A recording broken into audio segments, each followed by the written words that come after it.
नमस्कार दोस्तों, रीट एसएसटी के लिए चौथी क्लास आज सिंधु घाटी सभ्यता की लेकर आए हम।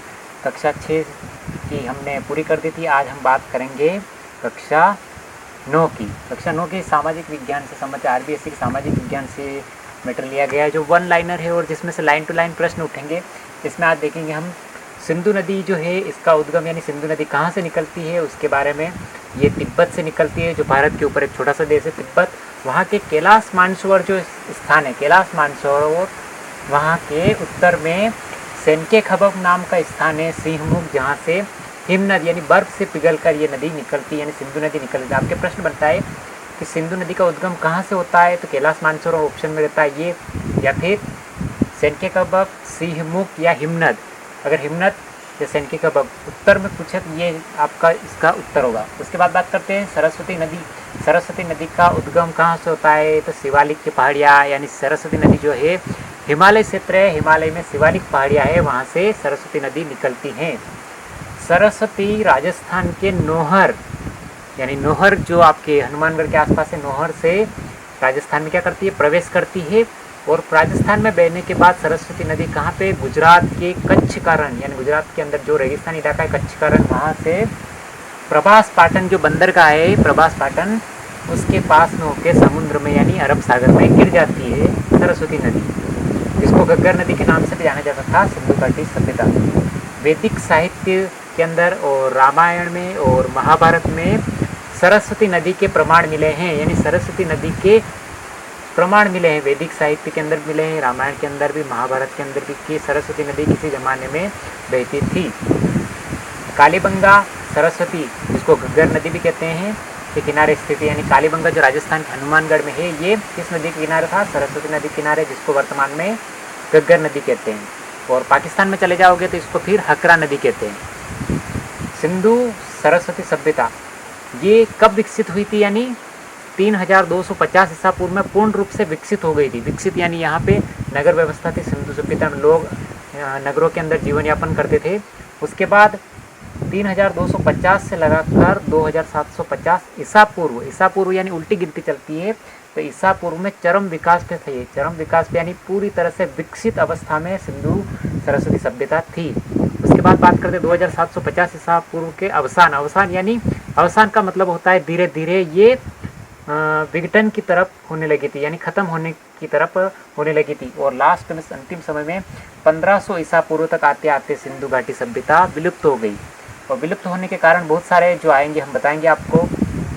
1953 में अमलानंद घोष ये जो हुए हैं, इन्होंने कालीबंगा की खोज की। तो आपके सीधा सट प्रश्न बन सकता है कि 1953 में कालीबंगा की खोज किसने की थी, ये बन सकता है, या फिर अमलानंद घोष ने कालीबंगा की खोज किस सन में की थी, तो 1953 आ जाएगा।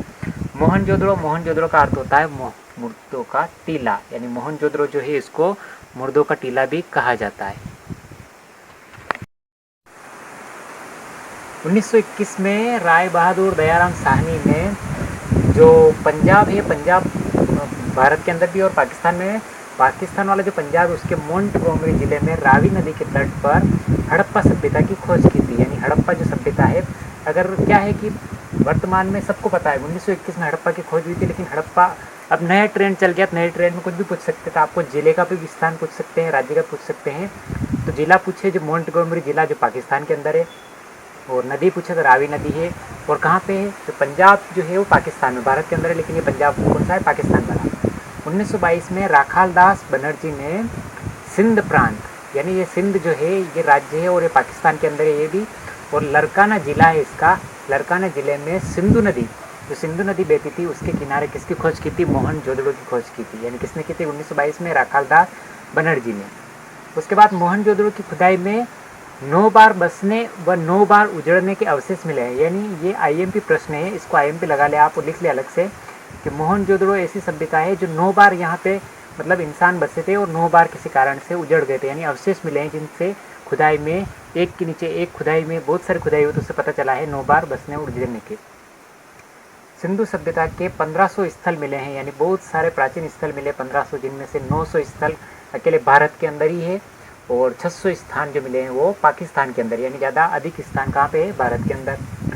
हड़प्पा, मोहनजोदड़ो, गनेरीवाला, ये तीनों बड़े बड़े जो स्थान है वो कहाँ पे है, पाकिस्तान के अंदर, यानी तीनों बड़े बड़े स्थान सभ्यता के जो शहर है वो पाकिस्तान के अंदर है।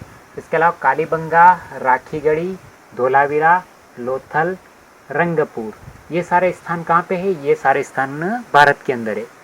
और सिंधु सरस्वती सभ्यता की सड़कें एक दूसरे को समकोण पे काटती थी, यानी ये नगर की व्यवस्था इतनी शानदार थी कि यहाँ पे सड़कें सारी चौकोर थी। कहने का मतलब एक दूसरे को समकोण पे काटती, और एक ग्रामीण व्यवस्था नहीं थी वैदिक सभ्यता की तरह, ये एक नगर सभ्यता थी, यानी नगर बहुत ही शानदार बने हुए थे जो एक दूसरे रास्ते को समकोण पे काटती थी।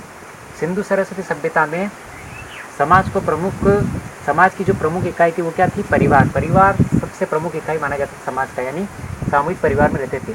और पर्दा प्रथा प्रचलित नहीं थी, यानी सिंधु सभ्यता के अंदर हम बात करते हैं पर्दा प्रथा का कोई रोल नहीं था, पर्दा प्रथा प्रचलित नहीं थी, उस समय पर्दा प्रथा थी ही नहीं। स्त्रियाँ क्या पहनती थी, स्त्रियाँ चांदी व तांबे के क्या पहनती थी, आभूषण पहनती थी, यानी गहने वगैरह जो पहनते थे वो चांदी के बने होते थे या फिर तांबे के बने होते। सिंधु सरस्वती सभ्यता के लोग कौन कौन सी फसलों का उत्पादन करते थे या अनाज के रूप में प्रयोग करते थे, वो थे गेहूँ और जौ, चावल और दूध, और इसके अलावा मांसाहार का प्रयोग भी करते थे वो खाने के लिए, यानी ये सारी चीज़ें वो अपने भोजन के रूप में प्रयोग करते थे। कालीबंगा में जुते हुए खेत के अवशेष मिले हैं। ये सबसे आईएमपी प्रश्न बनता है कि सबसे पहले सिंधु घाटी सभ्यता में सबसे पहले जुताई यानी खेत जुते हुए के अवशेष कहाँ मिले, सबसे पहले खेत के अंदर हल का प्रयोग या जुताई कहाँ की गई थी, कालीबंगा के अंदर, जो अपने राजस्थान के अंदर है।